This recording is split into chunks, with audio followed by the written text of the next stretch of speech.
Hello everyone, my name is Shrishti Bhatnagar and I am back here with you all with the history chapter, the first war of India 1857। तो हम लोगों ने सारी चीज़ें जान ली हैं कि वॉर कैसे हुआ, किन किन रीजन्स की वजह से हुआ। अगर आपने पिछले लेक्चर्स को नहीं देखा है तो मे भी आपको इसमें थोड़ा कन्फ्यूजन हो, तो आई रिकमेंड कि आप पहले वाले लेक्चर्स को अच्छे से देख लें, रिपीट में देख लें, जिससे आपको कुछ कुछ पॉइंट्स क्लियर हो जाएं। अगर डेन टू अगर आपको कुछ कन्फ्यूजन्स हो तो कमेंट सेक्शन पे आप हमको बता सकते हैं, ठीक। तो हम लोगों ने काफ़ी चीज़ें जानी थी, काफ़ी चीज़ों के बारे में डिस्कस किया था कि वॉर कैसे हुई, है ना, क्या क्या रीजंस थे और किस तरीके से शुरुआत हुई, वो सब हम लोगों ने देखा था। अब जो हम लोग पिछले लेक्चर में देखे थे कि वॉर एंड हुई तो वॉर के बाद क्या क्या कॉन्सिक्वेंसेज हुए, ठीक, वॉर कैसी हुई, उसने रिजल्ट किस में किया, और हम लोग ने वो सब जाना था, है ना। तो आज हम लोग उसी के आगे बढ़ेंगे कि आखिर क्वीन विक्टोरिया ने आखिर ऐसा क्या क्या किया था कि इंडियंस को वो पसंद भी नहीं आ रहा था, और ऐसे कौन कौन से चेंजेस लाई थी वो जो इंडिया को अच्छा नहीं लगा था, ठीक है। तो पहले पिछले लेक्चर में देखते हैं हम लोग ने क्या पढ़ा था। तो पिछले लेक्चर में ये देखा था हम लोग ने कि जो रिजल्ट था वॉर का, पहले तो ये जाना कि वॉर जो है वो फेलियर में रिजल्ट की, है ना, वॉर फेलियर में रिजल्ट किया। फेलियर के बाद उस फेलियर का क्या रिजल्ट आया, ठीक, उस फेलियर के बाद क्या क्या हुआ हम लोग को अब वो देखना है, ठीक है। तो देखा क्या था कि result and consequences of war, अब वॉर का रिजल्ट और कॉन्सिक्वेंसेस वही चीज़ है ना। तो although this war did not, मतलब कि ये जो वॉर है ये भले ही हम लोग को आज़ादी नहीं दिलाई, इंडिपेंडेंस हम लोग को नहीं दिलाई, ठीक। तो उसके अलावा क्या हुआ फिर, जब इंडिपेंडेंस ही नहीं दिलाई जिसके लिए वॉर थी, जब वही नहीं हुआ, उसके अलावा क्या हुआ, है ना। क्वेश्चन ये आता है मन में कि जब इंडिपेंडेंस की वॉर थी, इसको नाम दिया गया फर्स्ट वॉर ऑफ इंडिपेंडेंस, तो इंडिपेंडेंस नहीं हुआ तो उसके बाद और क्या हुआ, हाँ। तो उसके बाद ये हुआ कि end of companies rule and charges introduced in the administration setup, यानी कि एडमिनिस्ट्रेटिव सेटअप, यानी कि क्या हुआ कि जो ईस्ट इंडिया कंपनी का रूल था हमारे इंडिया पे, जो east India company trading and other चीज़ों के लिए उसको यूज़ कर रही थी, इंडियंस को यूज़ कर रही थी, अब ईस्ट इंडिया कंपनी का जो रूल था वो ख़त्म हो गया, ठीक। अब जैसे जैसे वो ख़त्म हो गया, अब क्या हुआ कि जो रूल था, जो पावर थी, वो अब चली गई किसके हाथ में, क्राउन के हाथ में। क्राउन यानी क्वीन विक्टोरिया, यानी वहाँ की जो गवर्नमेंट थी, ठीक, उनके हाथ में चली गई। The British realise that it was unwise to leave the government of the country, यही सब कि कंट्री को ऐसे प्राइवेट कंपनी के हाथ अब छोड़ना गलत होगा, ठीक। अब गलत क्यों होगा, क्योंकि अब वहाँ से नेशनलिज्म की चिंगारी उठने लग गई, है ना। अब अगर प्राइवेट कंपनी पर ही वो लोग जो भी पावर है वो सब सौंप देंगे तो इंडियंस को ईजी रहेगा, इंडियंस के लिए प्लस पॉइंट रहेगा कि वो उनके खिलाफ आवाज़ उठा सके, ठीक। तो अब ब्रिटिशर्स के मन में ये आया कि ये रॉन्ग होगा, ये अनवाइस होगा कि हम लोग अब किसी प्राइवेट, यानी ईस्ट इंडिया कंपनी जो है प्राइवेट कंपनी के अंडर हम लोग उसको गवर्नमेंट को सौंप दें, ठीक, गवर्नमेंट ऑफ पावर को व्हाटएवर इट इज़ उसको हम लोग सौंप दें, ठीक। तो अब क्या हुआ कि जो पावर थी वो क्राउन पे चली गई, यानी क्वीन विक्टोरिया पे चली गई, ठीक है। Act of 1850 transfer the government of India from the company to the crown, वही लिखा है, ठीक। अब उसके बाद क्या था कि क्या क्या चेंजेस आए, तो सैलरी और जो ट्रूप्स थे उनमें कैसे कैसे चेंजेस हैं हम लोगों ने ये भी पढ़ा था। तो हमको ये लगता है डीप में जाने की इसमें कुछ ज़रूरत नहीं है ऐसी, और अगर आपको ये समझना है तो आप पिछले लेक्चर को अच्छे से देख लीजिएगा, ठीक। तो इसमें डीप में जाने की इतनी ज़रूरत नहीं समझते हम। फिर हम लोगों ने जाना था कि जनरल गवर्नर को किस तरीके से रिप्रेजेंट किया गया, उनकी क्या इम्पोर्टेंस थी, कौन पहले थे, लॉर्ड कैनिन, ठीक, लॉर्ड कैनिन पहले जनरल गवर्नर थे, ठीक है।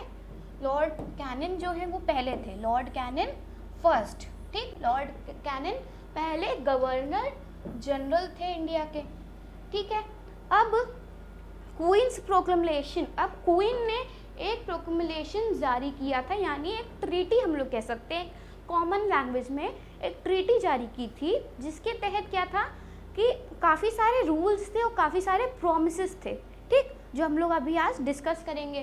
तो क्वींस प्रोक्लेमेशन को कब वॉज मेड पब्लिक, उसको कब पब्लिक किया गया, क्वीन के प्रोक्लेमेशन को इलाहाबाद में किया गया। और कब किया गया? वो किया गया था 1 नवंबर को। ठीक, कहाँ किया गया? इलाहाबाद में। कब किया गया? 1 नवंबर को। ठीक है, अब ईयर कौन सा था? वॉर कब हुई थी हमारी? 1857 में हुई, है ना। अब 1857 में जो वॉर हुई थी उसके बाद ही ये सब हुआ होगा, क्योंकि वॉर हम लोग का फेलियर में रिजल्ट किया। ठीक, तो ये हुआ कब? 1858। ठीक, यानी 1857 के एक साल बाद हुआ ये चीज़। ये सब देखा।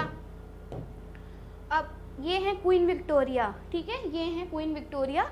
आपको इनकी काफ़ी इमेजेस मिल जाएंगी गूगल वगैरह पे, अगर आपको देखना हो तो आप देख सकते हैं। लेकिन अभी तो मैं जूम करके दिखाती हूँ। ये देखिए, ये इमेज है क्वीन विक्टोरिया की। ठीक है, अब हो सकता है आपके पेपर में इनके इमेज के साथ कोई क्वेश्चंस पूछ लिए जाएं, क्योंकि कुछ कुछ केसेस में होता है कि एग्जामिनर्स ऐसे क्वेश्चंस पूछ ही लेते हैं कि इस पिक्चर के बारे में डिस्क्राइब करें, आइडेंटिफाई करें इस पिक्चर को, वो वही सब। तो उसके बारे में हो सकता है आपका आ जाए, तो आपको जो इमेजेस है जैसे लॉर्ड कैनिंग की, लॉर्ड डलहौजी की, रानी लक्ष्मीबाई और जो इम्पोर्टेंट लीडर्स हैं उनकी इमेजेस आपको एक तरीके से देख लेनी चाहिए कि वो कैसे थे, कौन थे। ठीक है, क्योंकि हो सकता है आपके एग्जाम में 2-3 नंबर क्वेश्चंस में आ ही जाए। ठीक है, उसके बाद queen Victoria declared in her proclamation of 1858 that the British government would not annex the Indian state.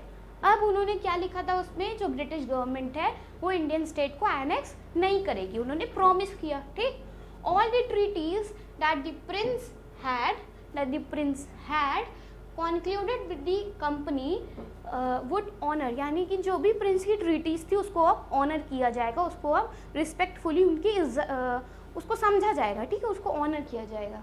And the rights of adoption and succession were also recognised. अब पहले क्या था जब ईस्ट इंडिया कंपनी थी कि डॉक्ट्रिन ऑफ लैप्स वगैरह हम लोगों ने पढ़ा था, अगर आपको याद हो तो, है ना। तो उसके तहत क्या था कि कोई भी अडॉप्टेड सन होगा तो वो अपने फादर की जो प्रॉपर्टी है ना, जो फादर की प्रॉपर्टी है यानी जो लैंड है, पूरा जो साम्राज्य है, इन हिंदी वी कॉल इट साम्राज्य, तो उस साम्राज्य के वो लोग इनहेरिट नहीं कर पाएंगे, उसके हकदार नहीं होंगे। ठीक है, अब लेकिन क्वीन विक्टोरिया ने क्या कहा कि हम ये प्रॉमिस करते हैं कि अगर आपको कोई सक्सेशन या अडॉप्शन वाला जो सीन होगा उसको रिस्पेक्ट किया जाएगा, उसको ऑनर किया जाएगा और उसको रिकॉग्नाइज कर दिया गया कि हाँ अब हो सकता है। ठीक, at the same time they could have only a limited number of troops. हमने पिछले लेक्चर में ही बताया था, अगर आपको याद हो तो, कि इन्होंने आज़ादी तो दी हम लोग को, जो ईस्ट इंडिया कंपनी जैसे पहले कर रही थी उससे काफ़ी इम्प्रूवमेंट आई। ठीक, लेकिन इम्प्रूवमेंट के साथ साथ उन्होंने क्या किया, फ्रीडम के साथ उन्होंने बांधा भी कि अब आपके पास बस लिमिटेड नंबर ऑफ ट्रूप्स ही रहेंगे। यानी एक तरीके से आज़ादी दी और दूसरी तरीके से बोल दी नहीं बस तुम यहाँ तक जाओगे। ठीक, तो इस टाइप का उनका स्ट्रैटेजी थी। उसके बाद हम लोगों ने देखा था कि आर्मी में क्या क्या चेंजेस आए थे, आर्मी में उन लोगों ने कैसे कैसे यूजेस किए थे, कि इंडियन आर्मी को, इंडियन सोल्जर्स को कैसे कैसे उन्होंने यूज़ किया था, वो सब था। तो the policy of balance and counter check was adopted. अब policy of balance and counter check से क्या समझ में आता है, जैसे कि हम लोगों ने पढ़ा अभी पिछले लेक्चर्स में भी और इस चैप्टर में भी, कि क्या होता था कि जो ट्रूप्स थे उनका फॉल्टी डिस्ट्रीब्यूशन था। If you remember we studied about military causes, right. तो मिलिट्री कॉजेज में क्या था कि जो फॉल्टी डिस्ट्रीब्यूशन ऑफ ट्रूप्स था उसकी वजह से भी इंडियंस को वो चीज़ खटक रही थी। ठीक है, अब उन्होंने और क्या जारी किया था, एनलिस्टमेंट एक्ट एक जारी किया था, याद है, उन्होंने वो भी जारी किया था, है ना। तो उसके तहत क्या था कि जो पॉलिसी, उसके तहत ये था कि जो भी पॉलिसी थी ये जो पहले चल रही थी ईस्ट इंडिया कंपनी के द्वारा, अब उन सबको हटा दिया गया। ठीक, अब ये हुआ कि बैलेंस किया जाएगा और चेक किया जाएगा, यानी नंबर ऑफ ट्रूप्स, जितने ट्रूप्स इस ब्रिटिश आर्मी में हैं और जितने ट्रूप्स इंडियन आर्मी में, वो सब बैलेंस किया जाएगा। ठीक, the proportion of the British to Indian soldiers were increased, वही चीज़ लिखी है ना। Artillery and other effective weapons of warfare were reserved for the British troops in India. अब ट्रूप्स तो इक्वल कर दिए, ठीक, लेकिन जो इफेक्टिव और मॉडर्न वेपन्स थी वो सिर्फ किसके लिए ऑक्यूपाइड थी, रिजर्व थी, वो थी सिर्फ ब्रिटिश सोल्जर्स के लिए। ठीक, अब कैनन, तोप वगैरह जितनी भी मॉडर्न टाइप की उस समय पे वेपन्स यूज़ होती थी वो सब किसके लिए रिजर्व की गई थी, सिर्फ ब्रिटिश सोल्जर्स के लिए। ठीक है, Indian soldiers belonging to different caste and creed were mixed up in a manner that no sentiments of unity and nationalism could arise among them.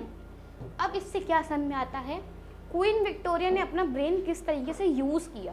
ठीक, इंडियंस के बीच में हम लोग ने ये बताया था पिछले लेक्चर में कि उन्होंने इंडियंस की वीक पॉइंट को पकड़ा। ठीक, अब इंडियंस का वीक पॉइंट क्या क्या है, जैसे उनका रिलीजन है, रिलीजन को लेके हमारा जो भारत है काफ़ी सीरियस है। ठीक, अब किसी के सेंटिमेंट्स को कोई हर्ट करेगा तो ऑब्वियसली बात है कि उसको बुरा लगेगा, है ना। अब किसी के रिलीजन को लेके उसका मजाक उड़ाओ तो उसको बुरा लगेगा। तो इस चीज़ को क्वीन विक्टोरिया, जो ब्रिटिश आर्मी थी, उन्होंने पकड़ लिया। ठीक, अब उन्होंने क्या किया कि ये देखा कि जब हिंदू और मुस्लिम में कॉन्फ्लिक्ट्स होते हैं, वो तो आज तक होते आ रहे हैं, है ना। तो जो हिंदू और मुस्लिम में कॉन्फ्लिक्ट्स होते हैं उनको अलग अलग कास्ट, अलग अलग क्रीड, इंडिया में सब चलता ही था, पहले से चलता आ रहा है, तो सबको एक साथ रख दो, जिसकी वजह से वो लोग यूनिटी में नहीं आएंगे और उनके बीच में थोड़ा डिस्टेंस आएगा। ठीक, अब उनके बीच में डिस्टेंस आएगा तो वो किस में रिजल्ट करेगा, वो इसमें रिजल्ट करेगा कि जो नेशनलिज्म है, जो पेट्रियोटिज्म की भावना है, वो अब उनके बीच में राइज नहीं करेगी। ठीक, तो उनका यही मोटिव था स्पेशली कि जब अगर हम लोग वहाँ पे अलग अलग कास्ट के, अलग अलग क्रीड के लोगों को वहाँ पे रख देंगे तो वहाँ पे यूनिटी नहीं हो पाएगी। ठीक, उसके बाद आज जो हम लोग पढ़ेंगे, अब वो जो promises made to the people of India, अब जो क्वीन विक्टोरिया ने अपने प्रोक्लेमेशन पे कुछ प्रॉमिसेस किए थे वो क्या थे, एक बार रीड करिए, हो सकता है आपको इजी लगे फिर समझने में, फिर डिस्कस करते हैं, है ना।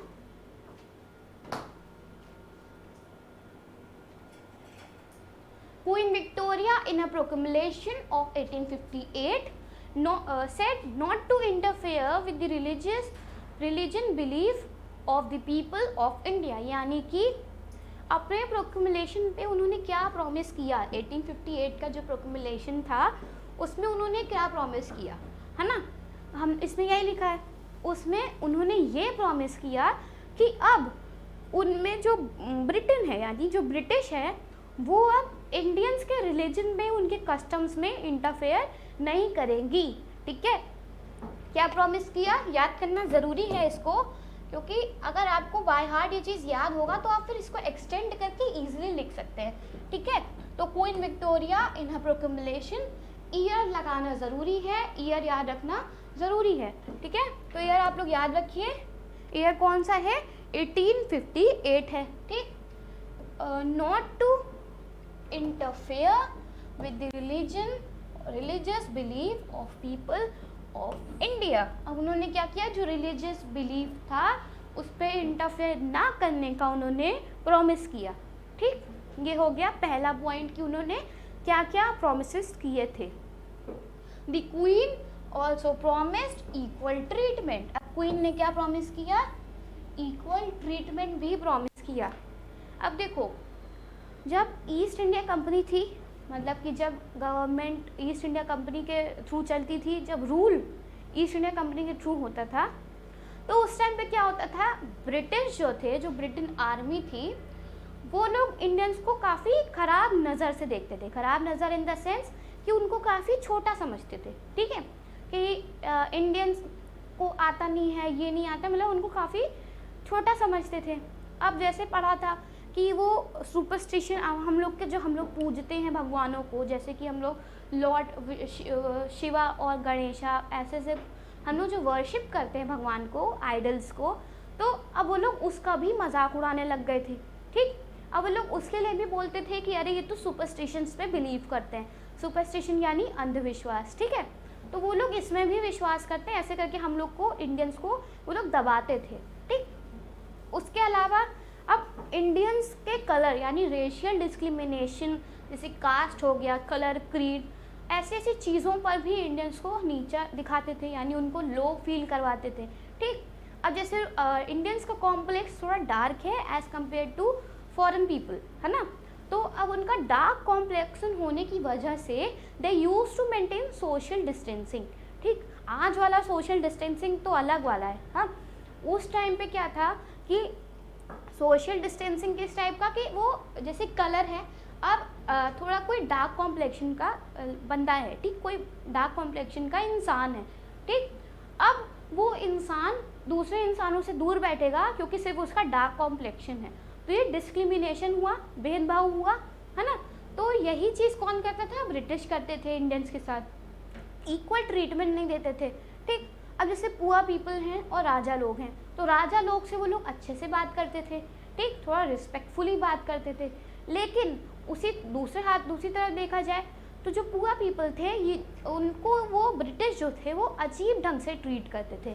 ठीक, वो बहुत इनह्यूमन थे उनके साथ। ठीक है, तो यही सब चीज़ें थी। अब जिसको क्वीन विक्टोरिया ने हटाने का प्रॉमिस किया था, उन्होंने क्या प्रॉमिस किया कि अब हम लोग इक्वल ट्रीट करेंगे सारे इंडियंस को। ठीक, चाहे वो किसी भी क्रीड से हो, किसी भी कास्ट से हो, व्हाटएवर रेस ही और शी बिलोंग्स टू, कोई भी चीज़ हो, या तो कलर भी जैसा हो, अब उनको इक्वली ट्रीट किया जाएगा। ठीक, ये सब कब हुआ, फर्स्ट वॉर ऑफ इंडिपेंडेंस के बाद हुआ। ठीक है, तो इक्वल ट्रीटमेंट ऑफ पीपल। ठीक, the proclamation ended with a promise। अब प्रोक्लेमेशन कैसे खत्म हुआ, last promise, that the material and moral advancement of people be the main concern of the government। यानी कि जो मॉरल वैल्यूज़ हैं, ठीक, उसको कोई हर्ट नहीं करेगा, उसको फॉलो करते हुए अब वो लोग रूल करेंगे, वो लोग कंट्रोल करेंगे इंडियंस को। ठीक है, तो ये सारी चीज़ें थी जो कि प्रोक्लेमेशन में लिखी थी कि क्वीन विक्टोरिया क्या क्या चेंजेस लाई थी, वो सब प्रोक्लेमेशन के थ्रू उन्होंने बताया। पब्लिक कब हुआ, वो इलाहाबाद में हुआ 1 नवंबर को 1858 में। ठीक, इतना तक आई होप आप सबको क्लियर होगा। अगर नहीं है तो I am again saying it, comment section में बता दीजिएगा। ठीक है, तो अब ये प्रोक्लेमेशन के कुछ एग्जैक्ट वर्ड्स हैं, यानी कि जैसे अभी जब जो हम लोग पढ़ रहे हैं वो हम लोग ने थोड़ा चेंज किया है वर्ड्स, मीनिंग नहीं चेंज है, सेंटेंस नहीं चेंज है, बस वर्ड चेंज है। सॉरी, मीनिंग नहीं चेंज है, बस सेंटेंस और वर्ड्स चेंज है। ठीक है, तो मीनिंग वही है, बस अब जो प्रोक्लेमेशन जो एग्जैक्ट डॉक्यूमेंट में लिखे थे वर्ड्स, वो इस टाइप से थे जैसे कि we hold ourselves beyond the natives of our Indian territories by the same obligation, and यही सब था। तो उसी को आप चेंज करके हमारे बुक में हम लोग इजी लैंग्वेज में उसको पढ़ते हैं, जिससे हम लोग को अच्छे सन में आ जाए। अगर आप चाहें तो एक बार रीड कर सकते हैं, मे भी आप लोग को और इजी हो जाए।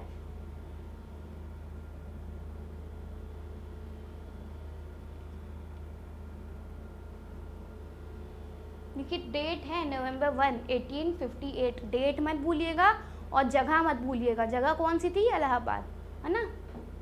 तो अब इसमें ये भी लिखा है कि किसी भी सब्जेक्ट वट एवर रेस और creed be freely and impartially admitted to office और सर्विस, यानी कि अब उनको जॉब्स वगैरह में भी कोई भी दिक्कत नहीं आएगी, क्योंकि पहले होता था ना ये चीज़, हमने पढ़ा था कि ब्रिटिश जो थे वो जॉब्स भी नहीं देते थे उन लोग को, जैसे कि उनका कलर डार्क है।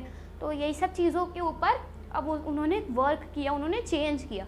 अब उन्होंने वर्क इन सब चीज़ों के ऊपर क्यों किया, क्योंकि उनको अब इंडियंस का अपने ऊपर ट्रस्ट चाहिए था, यानी कि अब वो चाहती थी कि इंडियंस अब हम पे ट्रस्ट करें, और ट्रस्ट जीतने के बाद फिर से वो लोग अब उनके जो नेशनलिज्म की भावना थी, पेट्रियाटिज्म की भावना थी, उसको धीरे धीरे करके वो लोग नष्ट करते, है ना। तो यही सब चीज़ें थी जो मेन कॉजेज़ थे जिनकी वजह से वॉर हुई थी। अब उनको धीरे धीरे इन्होंने प्रोक्लेमेशन के थ्रू ख़त्म कर दिया, प्रॉमिस कर दिया। अब आगे जानेंगे कि वो फेक था कि क्या था, मे बी इस लेवल पे आपके नहीं हो वो सब, लेकिन इतना हम लोग बस पढ़ेंगे अभी कि प्रोक्लेमेशन के थ्रू उन्होंने ये सब प्रॉमिसेस किए। ठीक है,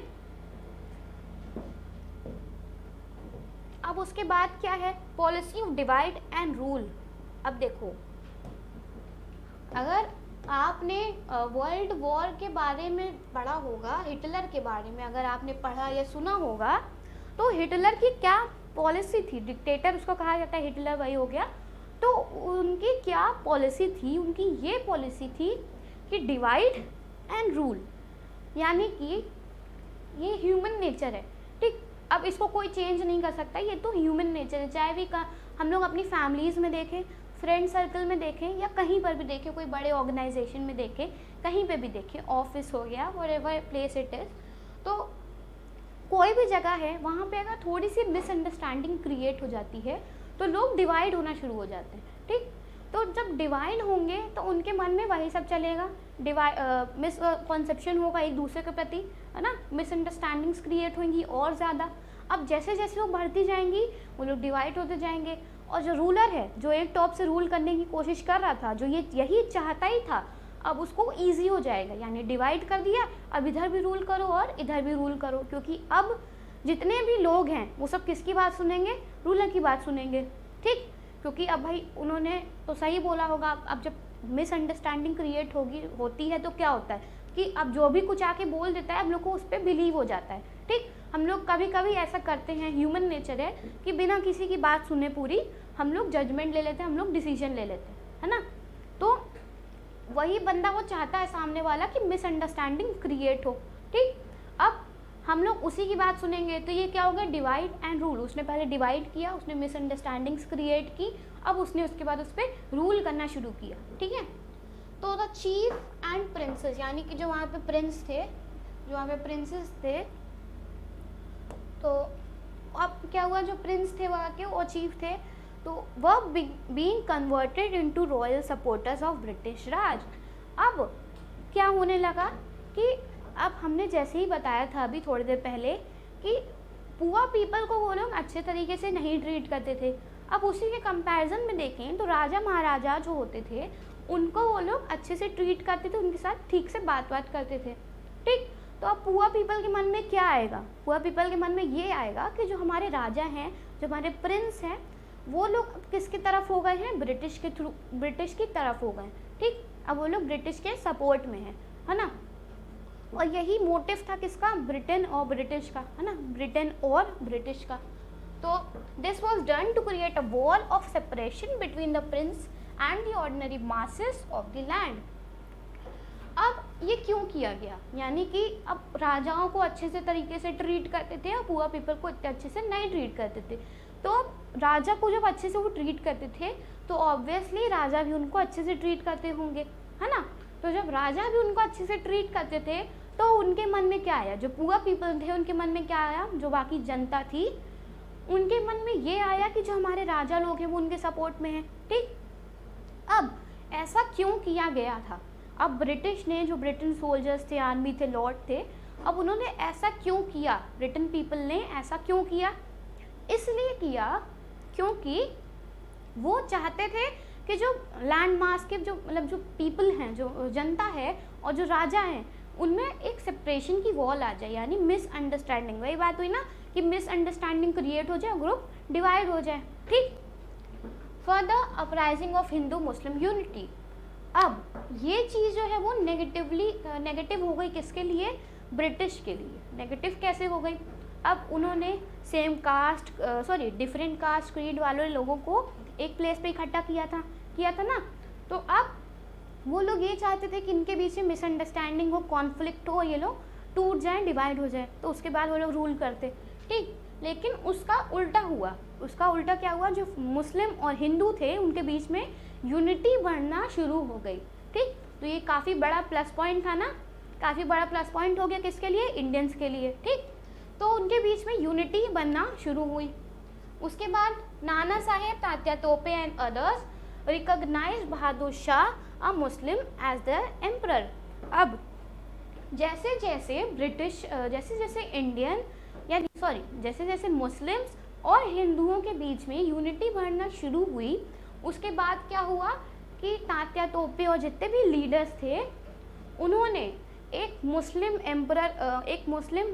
किंग को, यानी कि जो बहादुर शाह जफर थे वो लास्ट थे, है ना, मुस्लिम एम्परर, लास्ट एम्परर थे, तो उनको उन्होंने अपना किंग मान लिया, उनको अपना एम्परर बना लिया, ठीक है।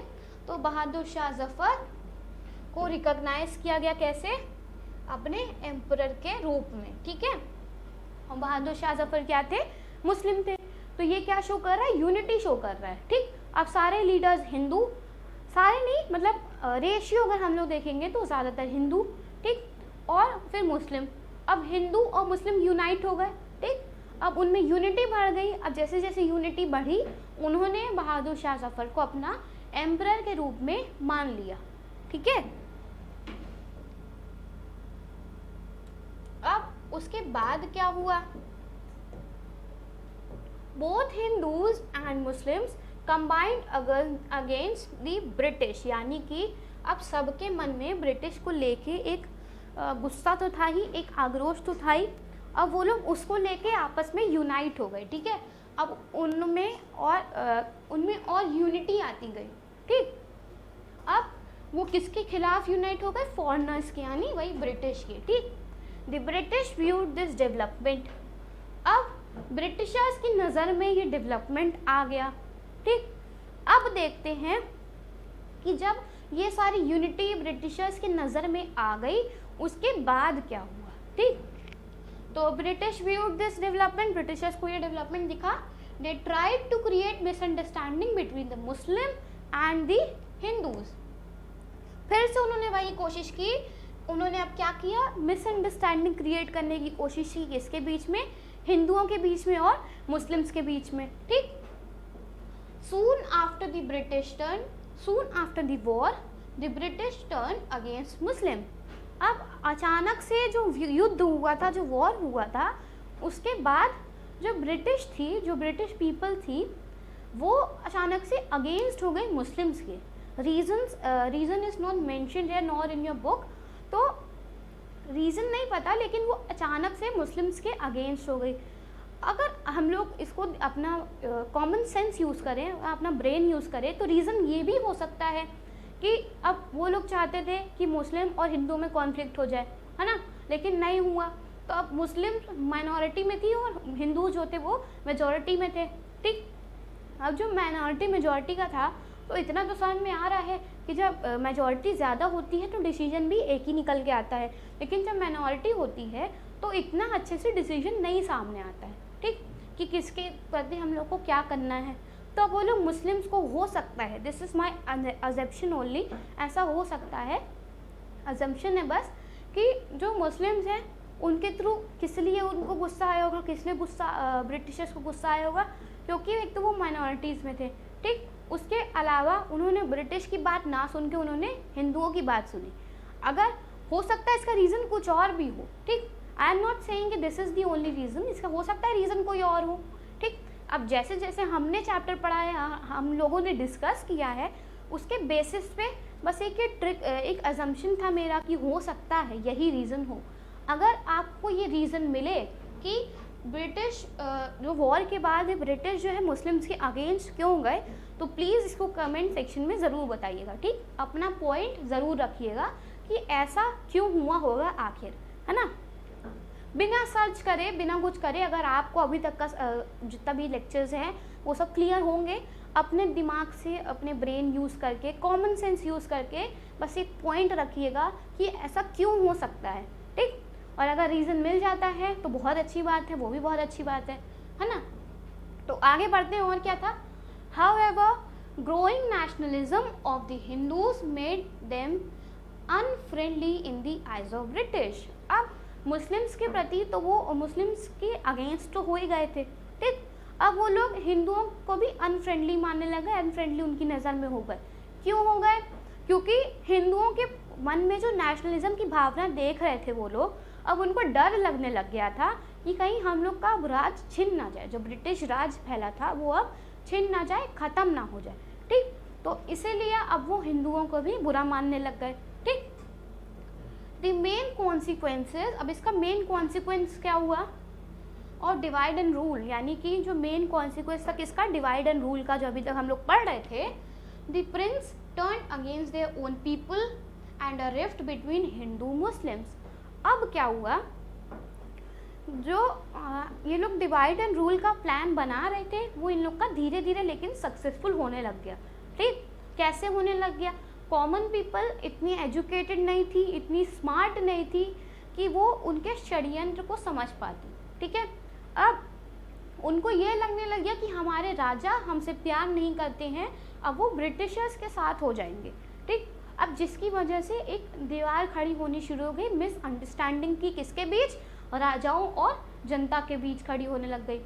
अब उसकी वजह से थोड़ा बहुत हिंदू मुस्लिम्स में भी कॉन्फ्लिक्ट होने की आशाएं बढ़ने लग गई, यानी कि अब ये होने लग गया कि अब जब वहाँ पे ये चांसेस आ रहे हैं कि जब मिसअंडरस्टैंडिंग हो गई, डिवाइड हो गए, सब लोग होने वाले हैं सब लोग, तो क्या होगा, हिंदू मुस्लिम्स भी होंगे भाई, जब जनता है तो उसमें दोनों चीज़ें होंगी, हिंदू मुस्लिम और अदर कास्ट और रिलीजन जो भी है सब होंगे, ठीक। अब उसमें क्या होगा कि जो हिंदू हैं और मुस्लिम्स हैं उनमें भी थोड़ा कॉन्फ्लिक्ट होने लगेगा, उनमें भी थोड़ा मिसअंडरस्टैंडिंग आने लगेगी। तो एक तरीके से ब्रिटिशर्स का ये जो प्लान था डिवाइड एंड रूल का, वो सक्सेसफुल होने लगा, ठीक। अब उसके बाद क्या है देखते हैं, इकोनॉमिक एक्सप्लॉयटेशन। अब इकोनॉमिक एक्सप्लॉयटेशन में क्या है भाई, वो भी पढ़ना पड़ेगा, है ना। तो इकोनॉमिक एक्सप्लॉयटेशन से क्या समझ में आता है, हम लोग ने पढ़ा था resources exploitation, if you remember हम लोग ने पढ़ा था ये चीज़ कि इंडिगो कल्टीवेशन और कोई और मिलता नहीं था करने, ये सब पढ़ा था। तो ये हो सकता है अगर आपको वो याद हो तो ये आपके लिए ईजी हो जाए, एक बार रीड कर लीजिए।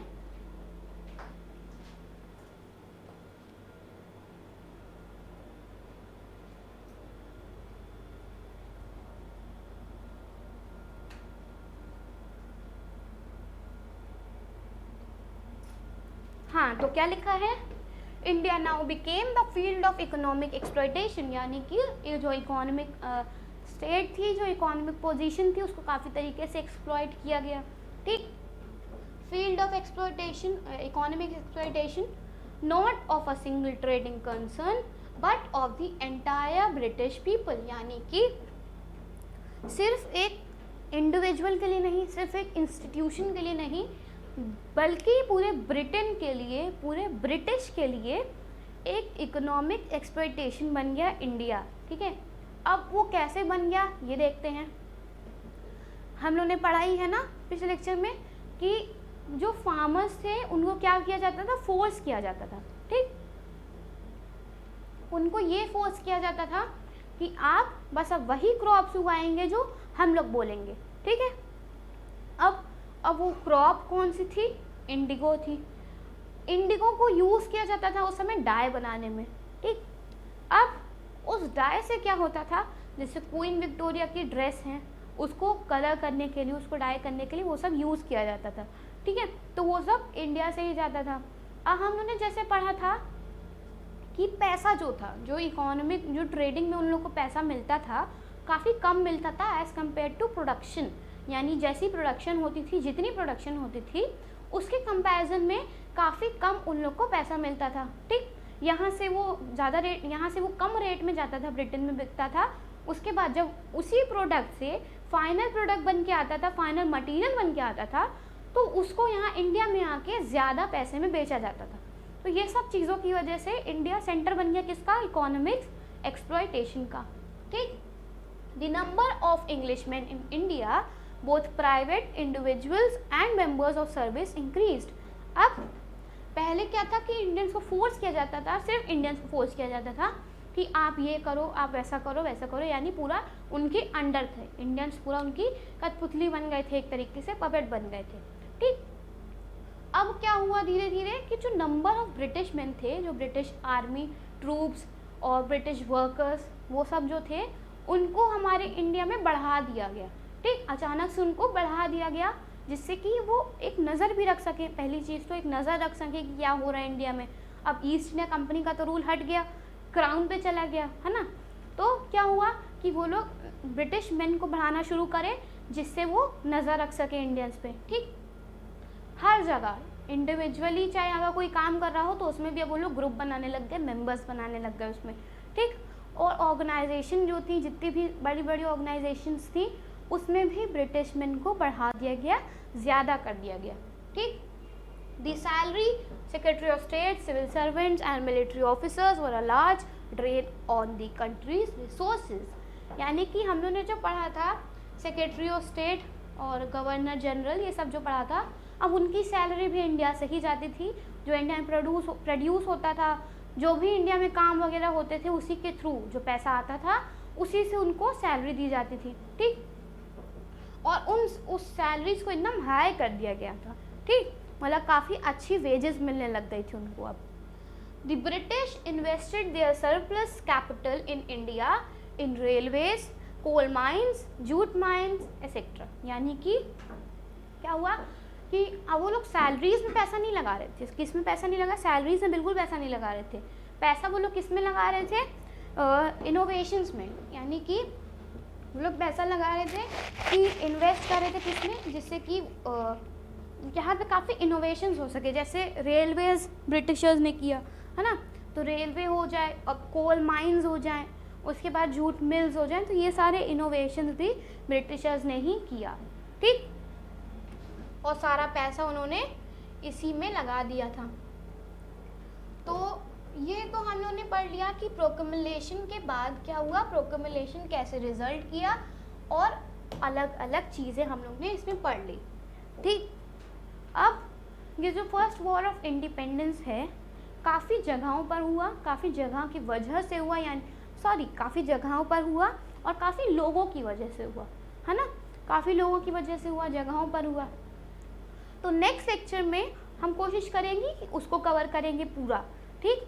और फिर वही बात है कि आपके आंसर को एक्सटेंड करने में काफ़ी हेल्प करेगा, ठीक। दूसरी चीज़, आपको इससे जनरल नॉलेज बढ़ेगी आपकी, है ना।